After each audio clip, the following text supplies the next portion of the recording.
Hello, thank you for clicking on this video. My name's Dan, aka Luscent Music, and today I'm going to be ranking Ariana Grande's top 10 singles. Let me preface this a little bit for you all. This is my opinion. If you disagree, then comment. I hope you disagree. These are my favourite ones. I'm going to give you my reasons. If you disagree, that's great. I want you to tear me a new one. If you want to listen along, I have made a Spotify playlist, so the link is in the description and features all the songs from this top 10. But without further ado, let's rank. Let's top 10. Let's go. Loving Life. Woo. Boom. Yeah. Number 10. Love Me Harder.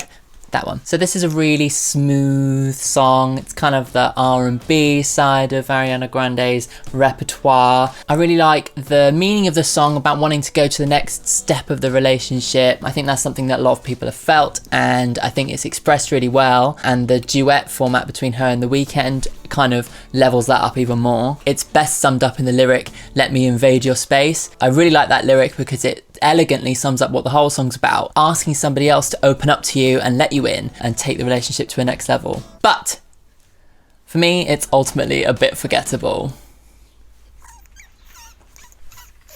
So that's why it's at number 10 and not any higher.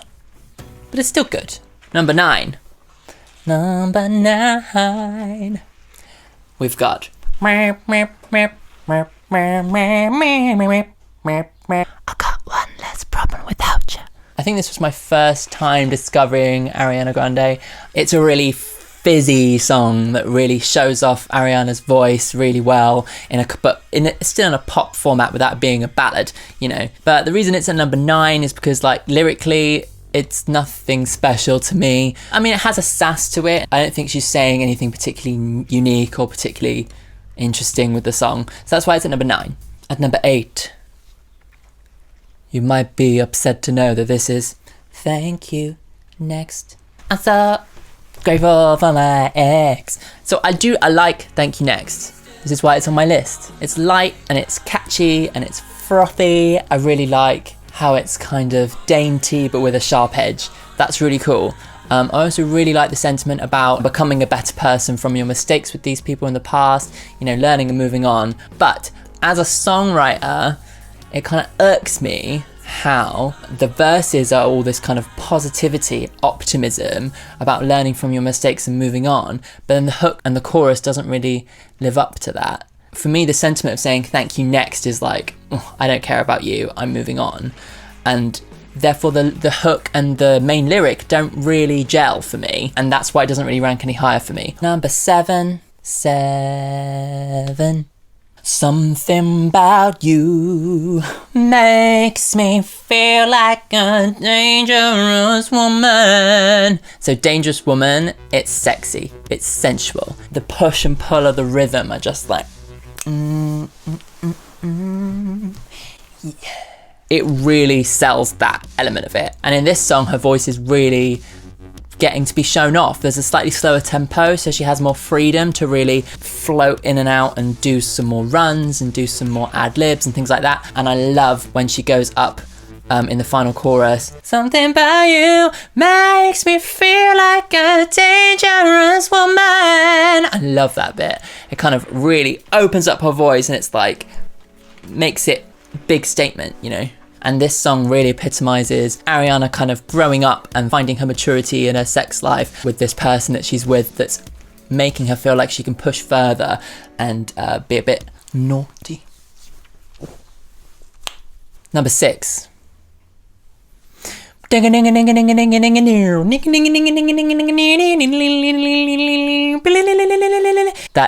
Next. So number 6 is Break Free. So this is the collab with Zed, and Zed in his early days did so much of this kind of raucous, energetic production. So it feels quite different for Ariana, but like it gels really well with her voice, and her voice floats really beautifully over the top, and it ends up being a really strong song because it's the best of both worlds. This song really kind of epitomizes that kind of euphoric pop song. It makes you want to dance and makes you want to be in this like euphoric state. Yeah, it's really good for that. Number 5. I'm so into you, I can barely breathe. That opening verse is so sick. This is Into You. That opening verse, just that kind of that where it comes in, all kind of simmering. It makes you think, where's this going to lead? It really starts to build up the tension from the beginning. It's a really great way of kind of a little bit less is more. The way it simmers, builds up, and then it goes off in the chorus is brilliant songwriting for me. A little less conversation and a little more touch my body, 'cause I'm so into you, into you, into you. I love that, and it really feels like this intimate closeness is building into this beautiful, exciting romance for her. Love it. Oh, I love the lyric. I'm so into you, I can barely breathe. Love it. So romantic. Number 4. You, I love it how I move you, I love it how I touch you, my one. When all is said and done, you believe God is a woman. God is a woman. This song is sick. It's feminism. It's empowering yourself as a feminine creature. Love it. Obsessed. This song is ethereal, sensual. It's embracing your femininity and your sexuality and being powerful like the goddess you are. It's really kind of simple song production wise, but is so visceral. The way the lyric and the production, the shimmery guitar, everything feels like this elegant painting, and it's just a beautiful song and totally unique as well. Number 3. Just keep breathing, breathing, breathing, breathing. You know I gotta keep on breathing, yeah, breathing. This song really means a lot to me. It really speaks to me as a method for dealing with anxiety and dealing with feelings of panic. She talks about a person who inspires her to breathe and just to breathe and just to focus and calm down. And it really gives us a window into her world. It's very vulnerable with us. Yeah, I love that. Honestly, the hook is absolutely inspired. It's so simple, but the way in which she repeats this phrase, just keep breathing and breathing and breathing, it's like a mantra. And the way that it's produced, everything is taken away. Just this central mantra is left in the sonic landscape, and it feels like she's in her own head and she's saying to herself, calm down. It's like kind of that feeling of meditation where it's just you and you ignore everything else that's going on and you just focus and you calm down and you breathe. But it's still such a banging pop song. Like, it doesn't let go of any of that. It manages to do all these things together, and it's beautiful. Love it. Personally, like, I suffer from panic attacks, and this song connected to me specifically because that is really like the way that I deal with these panic attacks. And by focusing on your breathing, it's like meditation, and you can kind of gain control of your thoughts again and calm down. That message of just keep breathing has like really stayed with me. And like whenever I find myself in a particularly emotionally charged situation, a situation that's really trying for me, I've just got to remember to keep on breathing. In second place. So one last time, I need to be the one who takes you home. Oh, I love this song. So this song is, I think, particularly special for British people. The lyrics of this song really paint such a beautiful, vulnerable picture. Like, she's begging this person just to have one more night with her before he goes off. She's trying to say sorry. She's saying, sorry, look, I messed up. But please, before you move on and before you take on this new person, let's just have one more night together. It's so beautiful and it's so vulnerable. And that made it such a brilliant pop song when it originally came out. But that song has taken on new meaning. It became an anthem against anti-terrorism after the 2017 Manchester bombings.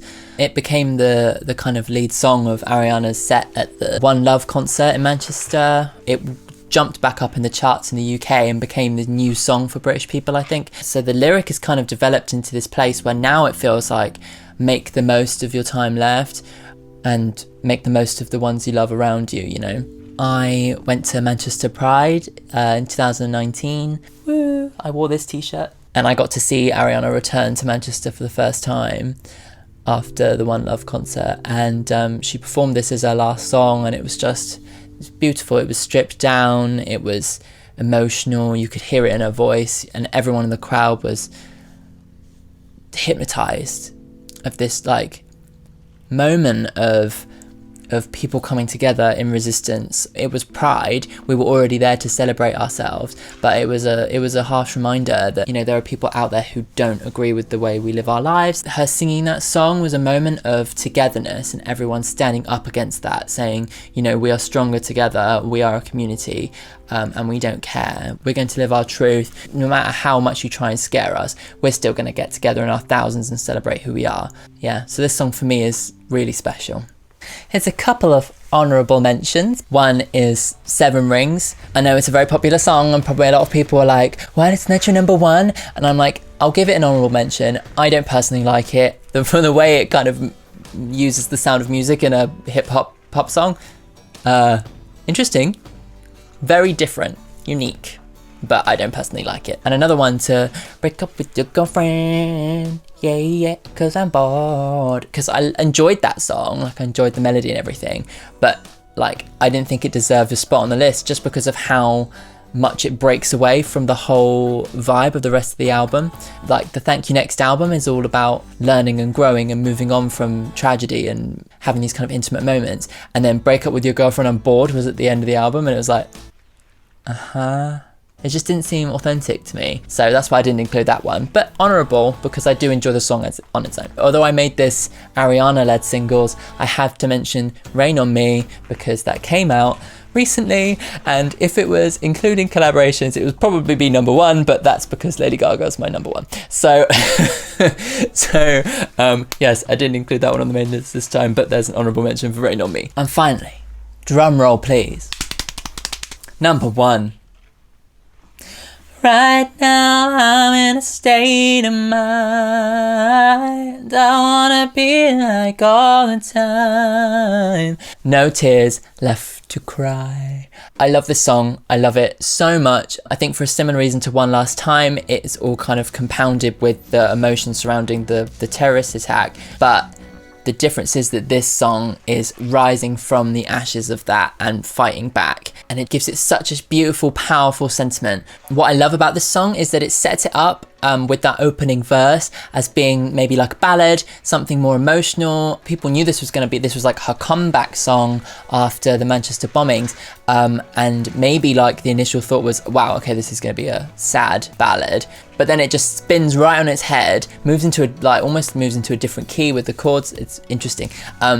And turns into this like, I've cried my eyes out and I'm moving on and I'm taking my power and no one's gonna stop me. And it's such a powerful song. I love how it has both sides of that emotional vulnerability and powerful assertion. Such good songwriting. It's also so beautifully sung. I think that this is probably the best showcase of Ariana's vocals, and not because of all the runs and riffs, but because it's so understated. The opening sections and the choruses are so open and beautiful and not oversung, and then the choruses kind of show off that other side of her voice, but it's so relaxed and so effortlessly sung that it gives this sense of power and sense of confidence despite having these vulnerable elements to it. So yeah, it's vulnerable, emotional, beautifully sung, has like highs and lows, it builds, it's such a good song, and for me it ties together the best that Ariana has to offer.